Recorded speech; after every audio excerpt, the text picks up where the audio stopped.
Assalamualaikum warahmatullahi wabarakatuh. Perkenalkan, nama saya Dwi Waluyo, PNS Dinas Pendidikan Provinsi Jawa Barat, Unit Kerja SMK Negeri 1 Sukra, Kabupaten Indramayu. Pada kesempatan ini, saya akan menyampaikan materi tentang hak asasi manusia pada penerapan siswa-siswi di sekolah. Mari kita ikuti ilustrasi berikut ini. Dewi, salah satu anak berusia 16 tahun baru saja lulus di bangku SMP, dinikahkan dengan seorang lelaki yang ia tidak kenal tanpa berdiskusi dan bertanya tentang perasaannya atau bagaimana keputusan-keputusan yang dibuat atas nama dirinya. Bahkan Dewi tidak diinformasikan tentang konsekuensinya, padahal Dewi masih ingin untuk lanjut bersekolah. Siang Bu Ratna, Ibu sudah mendengar cerita Dewi, siswi yang baru saja lulus dari SMP kita yang kemarin menikah? Sudah, Pak. Saya sedih sekali mendengar ceritanya. Dewi masih 16 tahun loh. Apalagi ia masih ingin melanjutkan sekolahnya ke tingkat SMA. Ya begitulah Bu, masih banyak orang tua yang membiarkan anak yang masih SMP atau SMA menikah. Padahal, usia mereka masih di bawah batas usia minimal menikah. Anak seusia Dewi pun masih memiliki hak dalam mendapatkan pendidikan. Makanya nih Pak, sepertinya kita harus benar-benar memfasilitasi siswa-siswi dalam mempelajari hak asasi manusia. Kira-kira apa saja ya Bu yang harus kita sampaikan?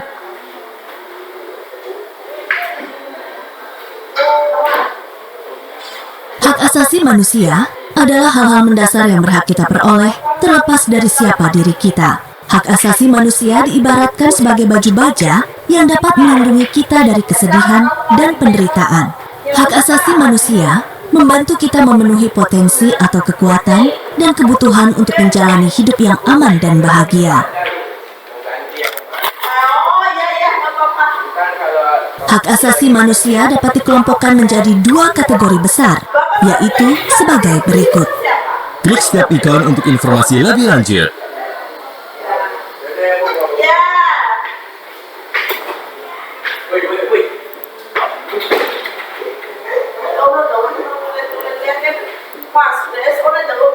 Pada tahun 1989, PBB termasuk Indonesia menyepakati satu hukum internasional yang disebut Konvensi Hak-Hak Anak PBB yang menetapkan hak-hak anak.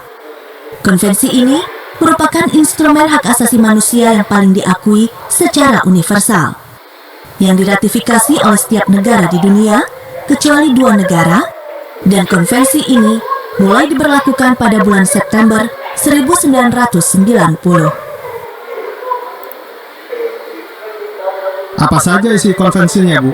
Konvensi ini menggabungkan berbagai hak asasi manusia, yaitu hak sipil, politik, ekonomi, sosial, dan budaya terkait anak-anak ke dalam dokumen tunggal dan menekankan agar hak asasi manusia dihargai dan dilindungi bagi setiap anak, yaitu setiap orang berusia di bawah 18 tahun.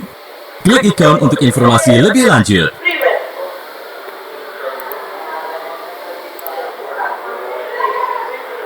Oh iya Pak Justinus, hak asasi merupakan hak yang mendasar atau inheren, tapi sayangnya tidak semua orang dapat menikmati hak asasi mereka secara adil atau setara.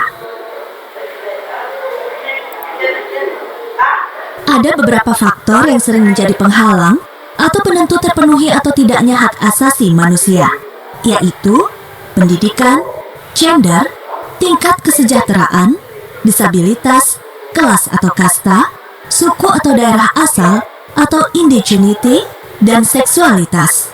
Padahal pada prinsipnya, kita berhak memperoleh hak asasi kita terlepas dari siapa diri kita. Maka, penting bagi kita untuk memastikan semua orang dapat menikmati hak asasi mereka, terutama bagi orang-orang yang tidak dapat menikmati hak asasi mereka karena diskriminasi atau kondisi yang tidak menguntungkan. Kita semua harus bersikap dengan cara yang menjunjung tinggi hak asasi orang lain. Demikian ruang lingkup seputar hak asasi manusia. Semoga video ini bisa bermanfaat. Mohon maaf atas kekurangan. Saya Hadi.